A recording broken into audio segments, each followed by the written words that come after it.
ஒரு மனநோயின்றாங்க வெனசுவேலால. எத்தனை நாடு இந்த மாதிரி போட்டிருக்காங்கன்னு எனக்கு தெரியல. நிறைய நாடு இருக்கும். மிடில் ஈஸ்ட்லாம் வந்து ஒரு நாடு கூட இதை பத்தி ஒத்துக்காது.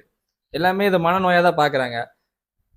ஒரு 100 வருஷத்துக்கு முன்னுக்கோ ஒரு 1000 வருஷத்துக்கு முன்னுக்கோ நான் இந்த மாதிரி டிரான்ஸ்ஜெண்டர் ஒரு பேரும் நம்மளோட புராணத்தை கேள்விப்பட்டிருக்க மாட்டோம். கேட்டா நீ உன்னு சொல்லுவாங்க. இந்த அர்த்தநாதீஸ்வரர் வந்து சிவன் பாதி, இந்த பார்வதி. என்ன பொறுத்திருக்கு அது மீனிங் என்னன்னாக்கா man and woman R equal சொன்னாங்க. என்னைய பொறுத்த வரைக்கும் இந்த பாதி வந்து மேனா உமன் வந்து ஈக்குவல் தான் என்ன பொறுத்த வரைக்கும். அது உங்களுக்கு ஏத்த மாதிரி வந்து அப்பவே கடவுள் இப்படி இருந்துட்டாரு இப்படி எல்லாம் மாத்திக்கிறதுலாம் வந்து சுத்த எனக்கு இதா தெரியுது.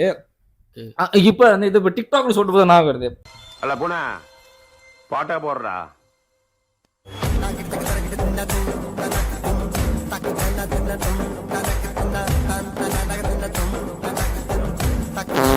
ஆக்சுவலா போன மாசம் ஒரு வீடியோ பார்த்தேன்.